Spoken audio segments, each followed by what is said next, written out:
The trouble with sex was, of course, not merely one of gender identity. The matter of how the soul was to ascend in spite of sexual passion was thornier still. Sexuality, as well as the pains and follies to which sexual urges could lead, was a personal and perplexing problem for Margaret Fuller. Until she was 37, when her romance with Giovanni Asoli finally brought her some satisfaction, Fuller's attempts at romance followed a pattern of frustration. A rapid fall into infatuation, premature and overly enthusiastic declarations of the same, and an eventual wrenching divide, laden with accusations of bad faith and regal statements of self-justification. Yet if Fuller was clumsy in her relations with young men, these failures were nothing compared to the sufferings caused her by objects of affection to whom she dared not breathe a word. Chief among these was Anna Barker, a girl whose loveliness and grace Fuller could never observe without a tremor. The feelings prompted by Anna, and to a lesser extent other young women, appear to have found expression only in Fuller's journal, where she strove earnestly to reason out the powerful and sometimes confusing emotions of same-sex attraction. She wrote, quote, "I loved Anna for a time, I think, with as much passion as I was then strong enough to feel. Her face was always gleaming before me. Her voice was echoing in my ear. All poetic thoughts clustered around the dear image. This love was a key that unlocked for me many a treasure which I still possess.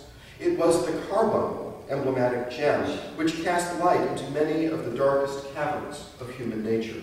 That night when she leaned on me, we both felt such a mystic thrill and knew what we had never known before."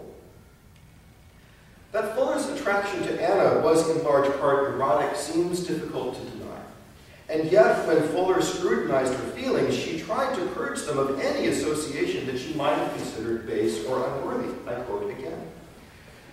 "It is so true that a woman may be in love with a woman, and a man with a man.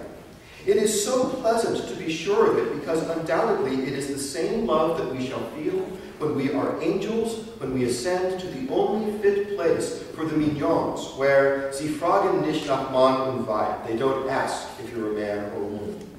It is regulated by the same law as that of love between persons of different sexes, only it is purely intellectual and spiritual, unprofaned by any mixture of lower instincts, undisturbed by any need of consulting temporal interests." Notably, Fuller did not consign same-sex lovers to an afterlife of punishment or regret.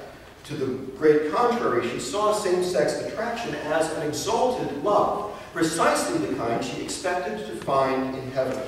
Yet, and this is an indispensable point, it was a love capable of being fully expressed and truly enjoyed only where, in the words of Mignon's song from Wilhelm Meister's Lehrjahre, sie fragen nicht nach Mann und Weib.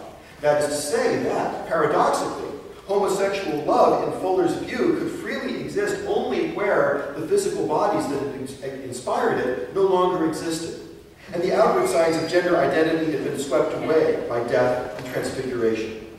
Curiously, in Fuller's ideal afterlife, the feelings of same-sex attraction live on in glory, but the bodies are nowhere to be seen.